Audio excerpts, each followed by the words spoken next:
Everyone, thanks so much for coming to our show. We have special guests to the show. We have two major talents in both the music field and also in the field of entertainment. So we have KS and we have also Owner and KS, two friends who came together to produce music and been taking the online world by storm. So welcome to the show. How's everything? Thank you Everything's so much great. for having Thanks for us. having us. All You're is welcome. well. My pleasure.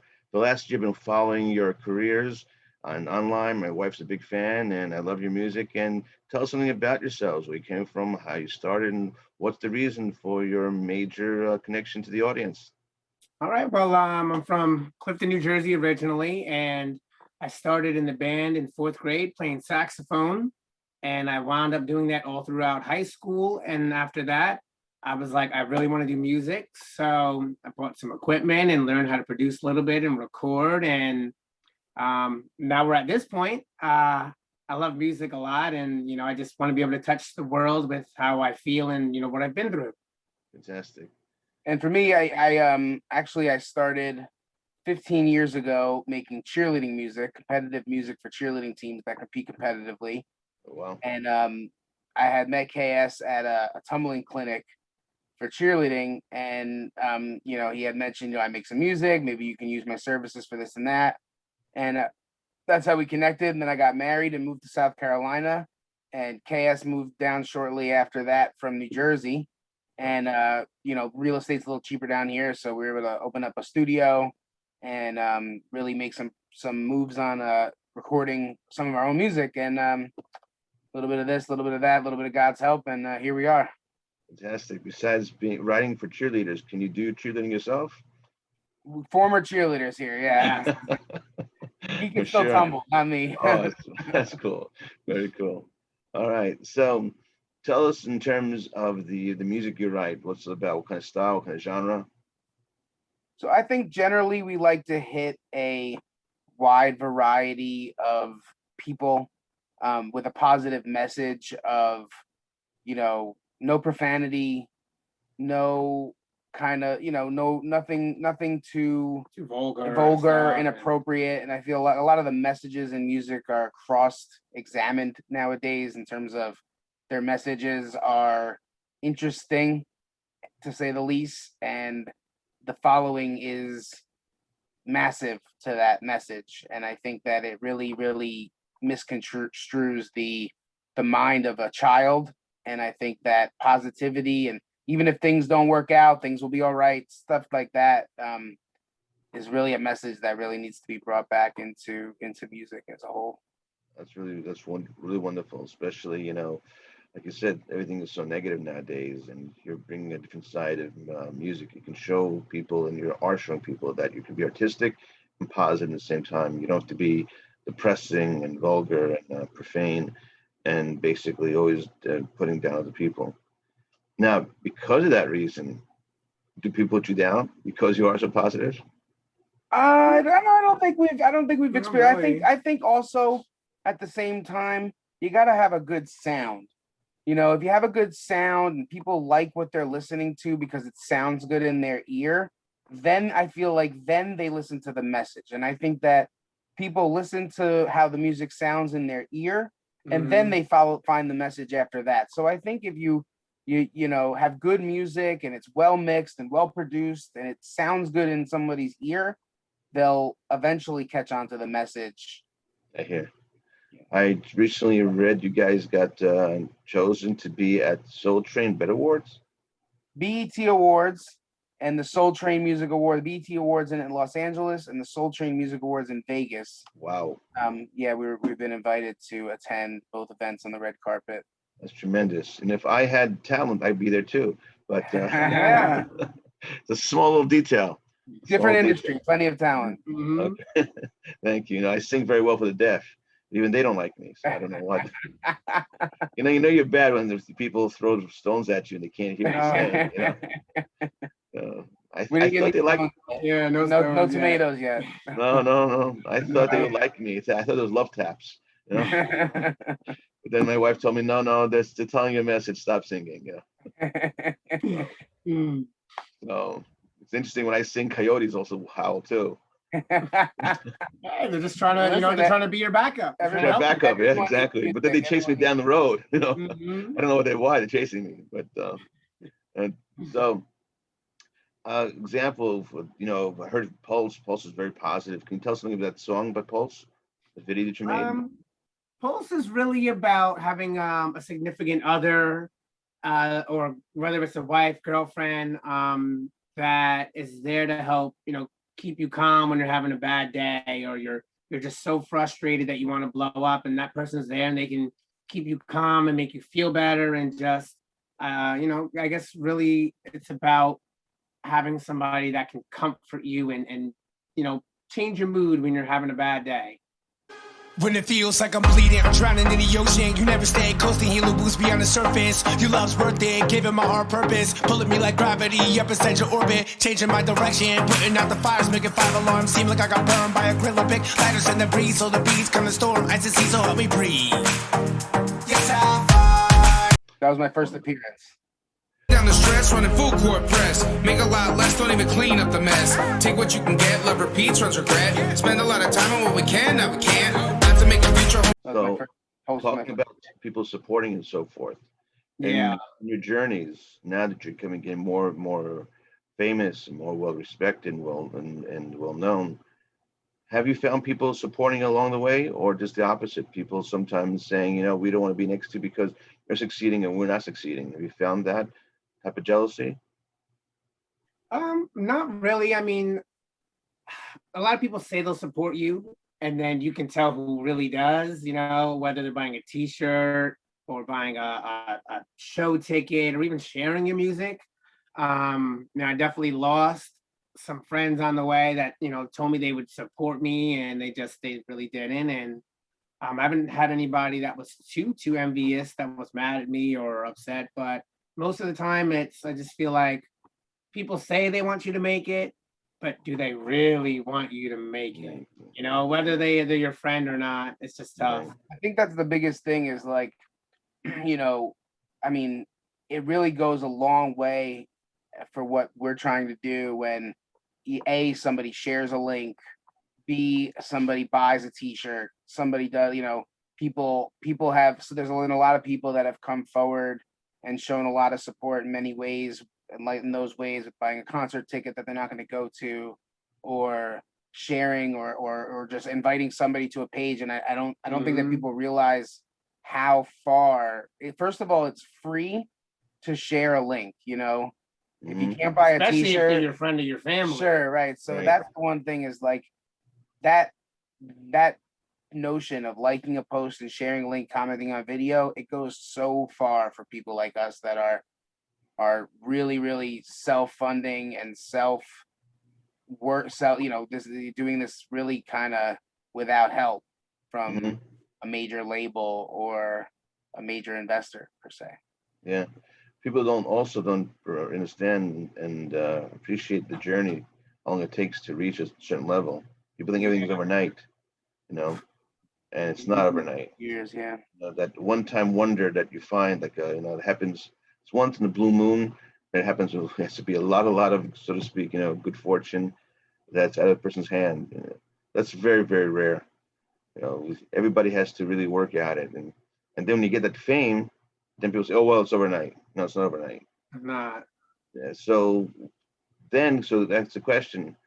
Do yourselves feel that you've changed, or just the opposite, because you've gone such a long process to achieve this new level of recognition, that it hasn't affected your sense of self in terms that, hey, I'm better than anybody else? It's the opposite. I know the journey.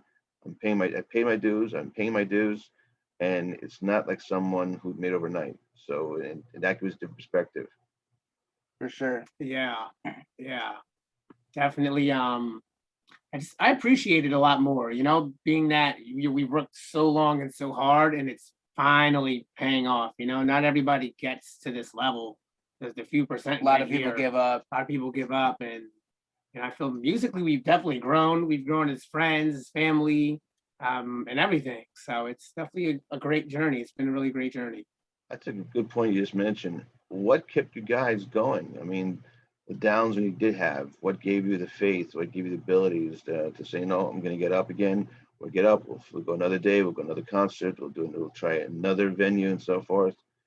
That those qualities can be applied across the board for any field. What was the things or the things that lessons you learned to motivate you to go that next level? I think Continue the journey. the main thing to that point, and as far as I can say is the support from the fans, or in general family and friends. The amount of people that every day wake up and comment on our posts that say, we're so impressed with what you're doing, or we're inspired. That's a big one. We're inspired by what you're doing. What you're doing is inspiring us by going out there in the middle of a pandemic and going out and performing in front of groups of 20 to 30 kids and just giving them something to do because they had nothing that they were doing. I mean, literally, like, they were doing nothing. You're talking about August of last year. They didn't do anything. There was no live music. And I think that just people saying that what you're doing is inspiring consistently has really, really been the motivation to just say, like, no matter what, we're going to keep doing. And then we give ourselves a little timeline. You know what I mean? If it doesn't work out by this time and we've wasted too much time, money, and resources, then we'll stop. But Started to like take off. it really just started at this point. I don't see us ever having to get to that point. That's fantastic. I've seen, sometimes look at Americans Got Talent or British Got Talent, and you see these people in their late 60s and 70s, even 80s, and who have a lot of talent, but only now it's coming out. And they always say because when they were younger, they didn't have support from other people, they didn't have confidence from other people. And even the great Rodney Dangerfield. I mean, he had two careers: an early career where he was bombing all the time a certain way, and then later on he had to change everything, change gears, and so forth. He was for many years he just stopped in the comic world from performing. He became a salesman, and then afterwards he came back again to the comedy. Everything totally changed. So that ability to persevere is special. So you said because we the audience you mentioned, but there were days I'm sure sometimes when the audience didn't give you any feedback. In those days, how did you find the stamina, the inner strength to continue? What do you do then? It's difficult. It's difficult. Yeah, it's difficult. It's tough. It's very, real very tough. I mean, tough. you think that you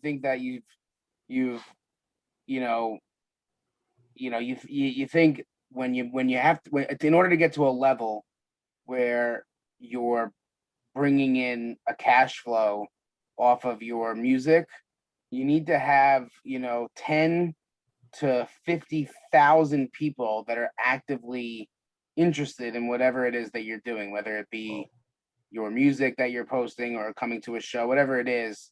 You have to have an active following of that to even think that you have a chance. And unfortunately, that's the case. You'd hope that you didn't need to rely on so many people to like you for your message to get across. Okay. If it's positive.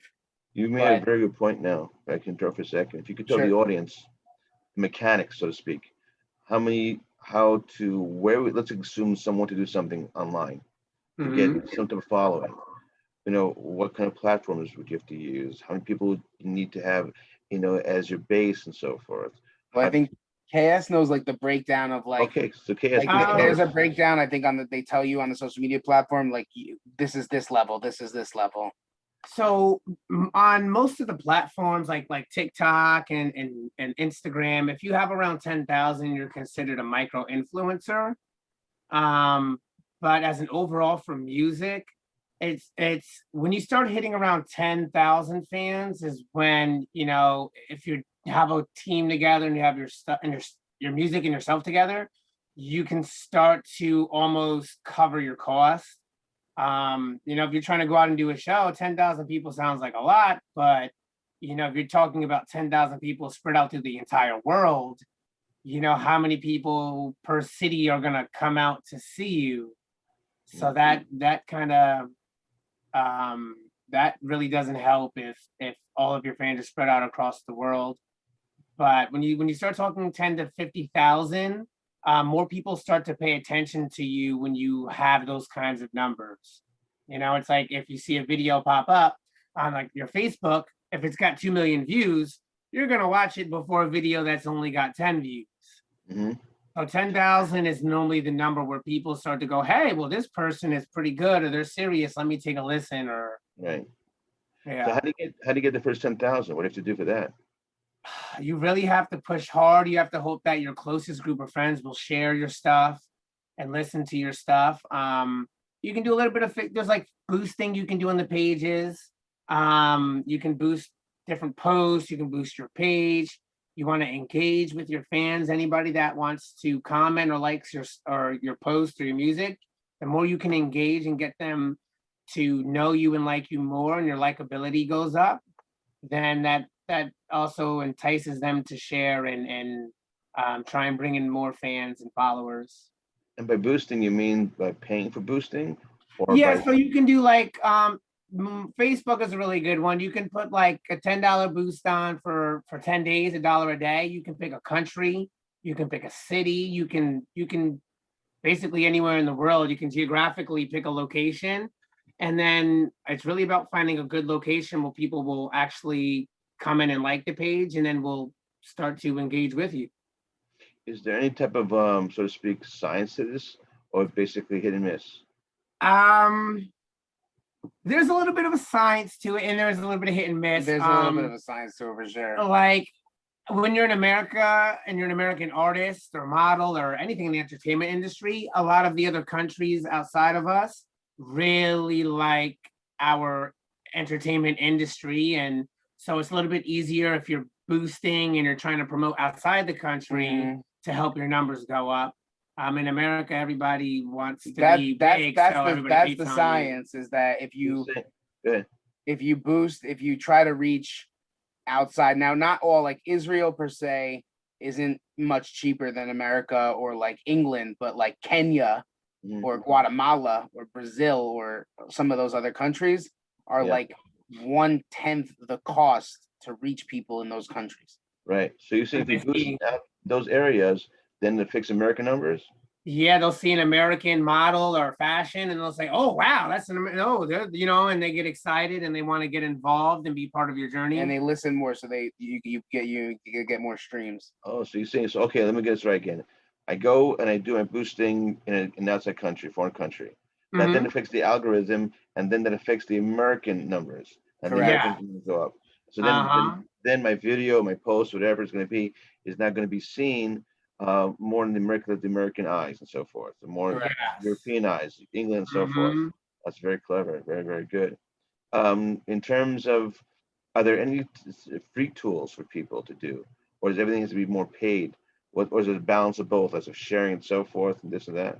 Well, I mean, you don't have to do the paid stuff. It does help in certain areas, at least if you can do a little bit with a budget. But I feel like it's really about knowing your social media outlets and being able to, I guess, find your group and the people that it's easy to talk to and that want to relate with music or whatever industry you're in, and push to those groups at first and try and circulate.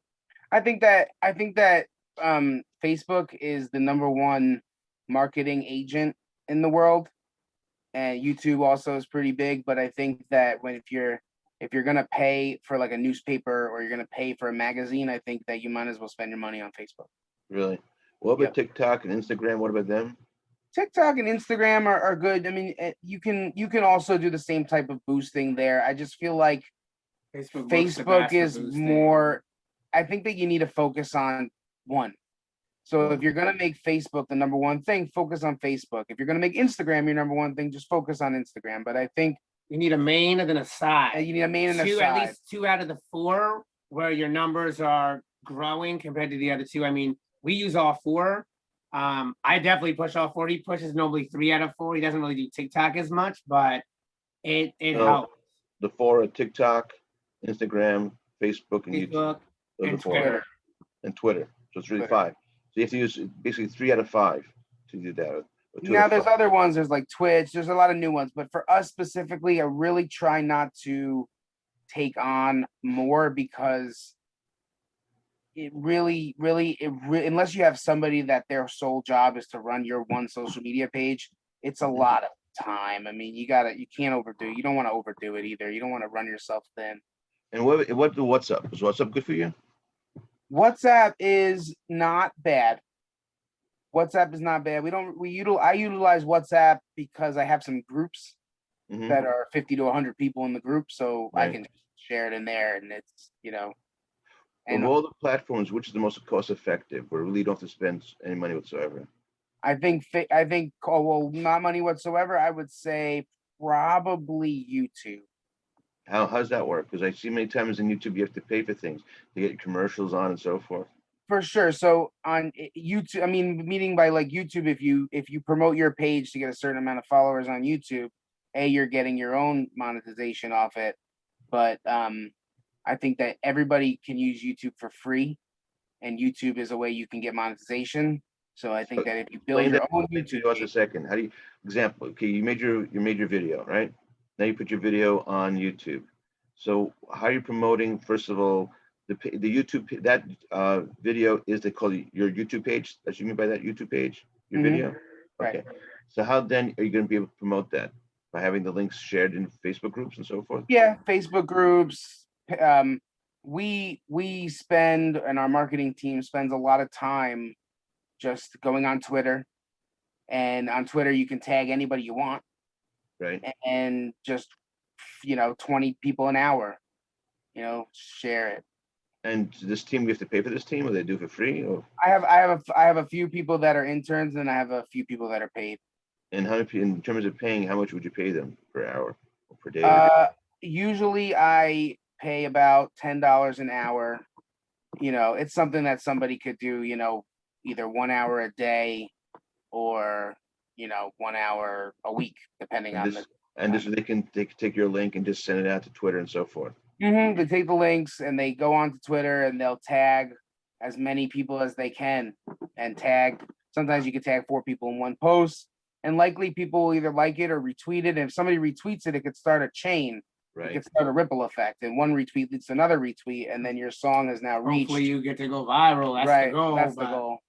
Now, question in terms of, I know likes are good, but also dislikes also good too, because you're getting reactions to your video. That's what they say. They say dislikes. They say if you go on any of the big, most famous people, nobody has 0 dislikes. So you look weird if you have 0 dislikes. I know a great audience that would dislike both you would be the KKK. That's right. True enough, right?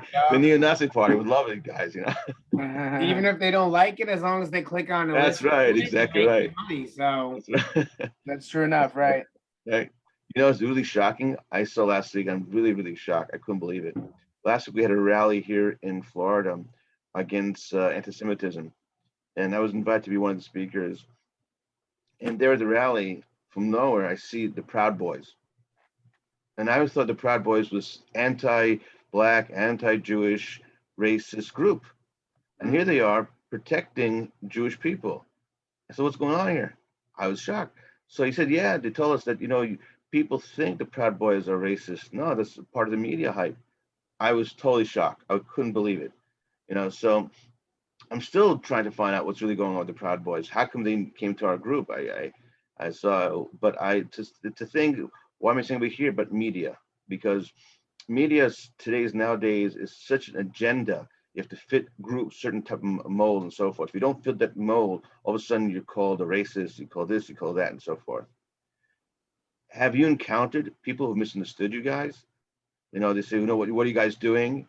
Hey, what's a person who's African American, who's Jewish together? I thought you guys have 2 different types of, narratives. You can't be together. Have you encountered that or no?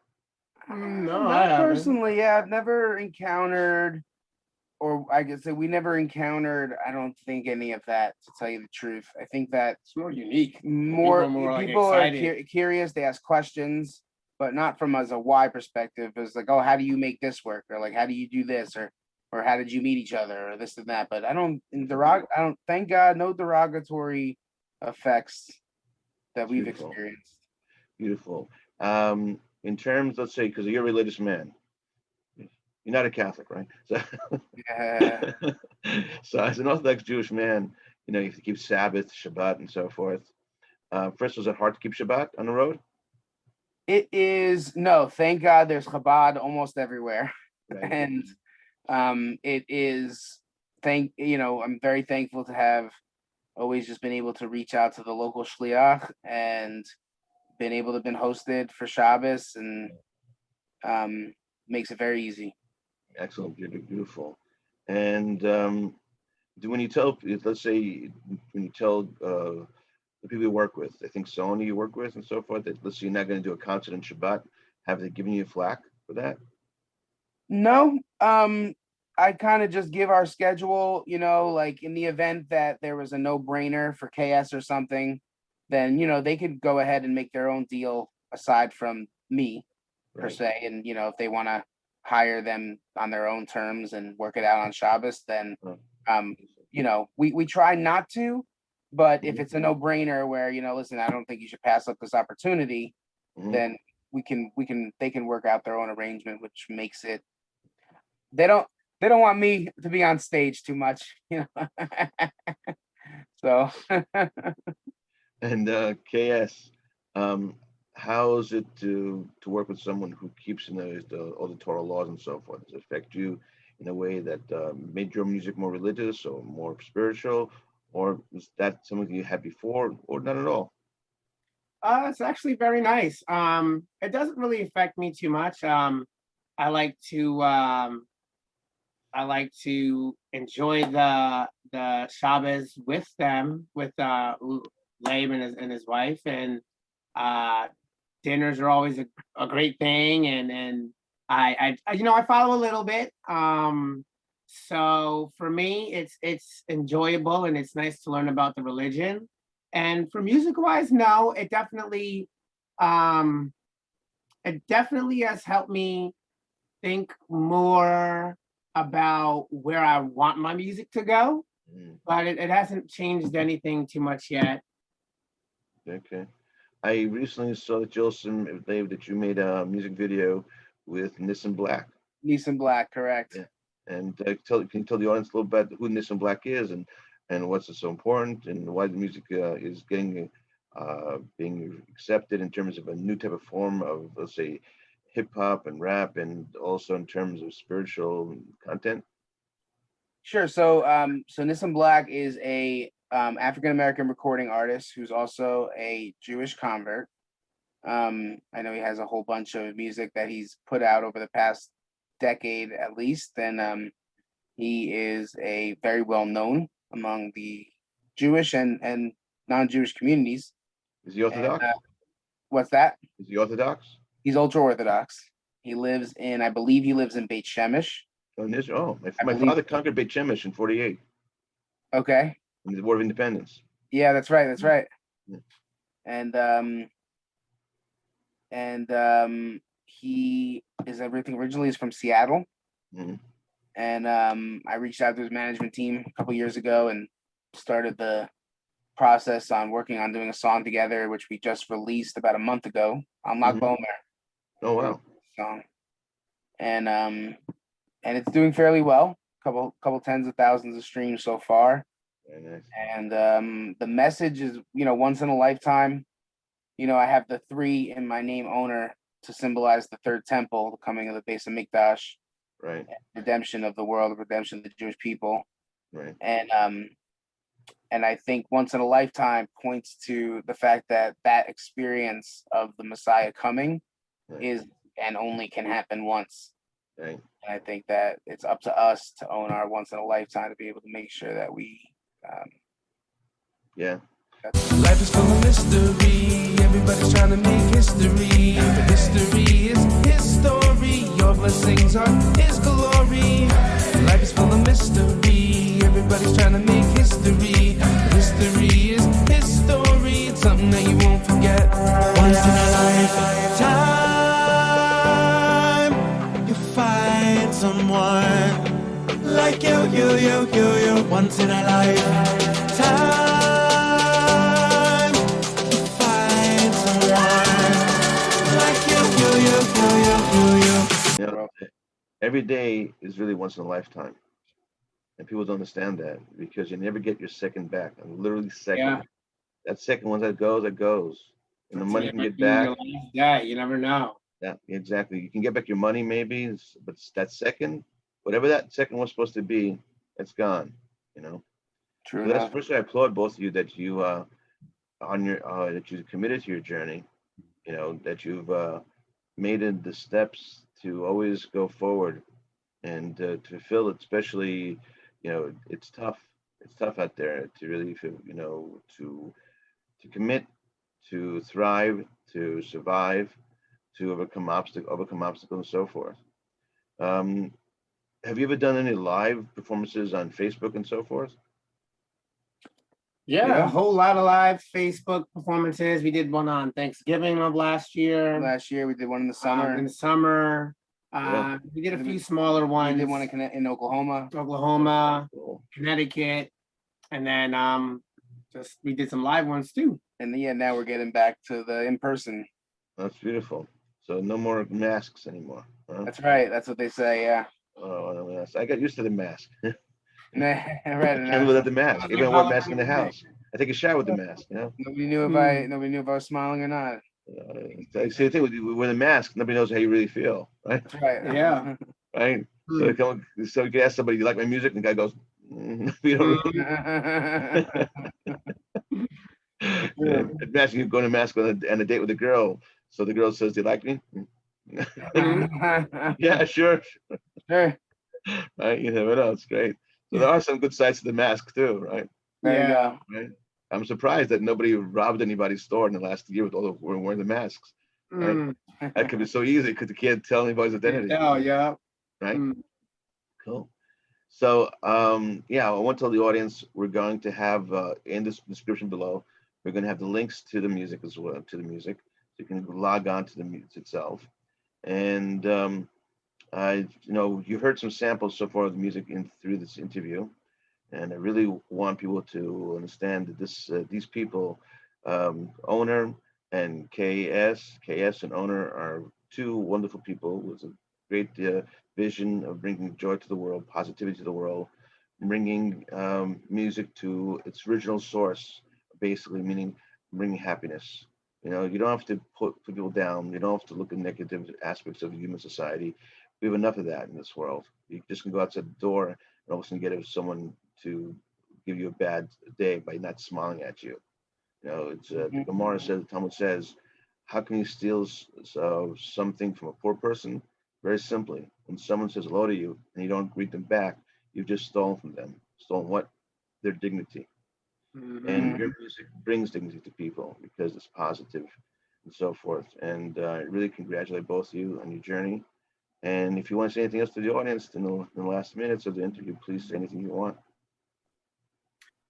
Just appreciate the love and support. I don't know if you want to Yes. tell them where they can find you on social media. Yeah, thank you guys so much if you are tuned in for supporting all of our journeys. And we want to wish you good luck on your journey. And you can find me on YouTube at KS Music. Hit the space bar in between KS and Music. I'm on all digital streaming platforms as KS. And you can find me on Facebook at KS, TikTok, Twitter, and Instagram as I'm KS Music. And Same thing for me. Yeah, it's owner with a 3, OWN 3R _music on Instagram, Facebook, and Twitter. And on YouTube, it's owner music Vivo. That's owner with a 3, OWN 3R music VEVO. Beautiful. And if you want to find me, go on to pleasedon'tsing.com. So and hit that link below. hit that link. Exactly. Ring that bell and leave a comment. Ring that bell.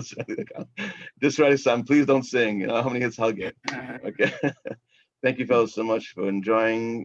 Hopefully, you enjoyed the session. I enjoyed it very much, and thank you for your time. And looking forward for further interviews. Yes, thanks for having us. Thanks so much for having us. Thank you. Appreciate it. Good.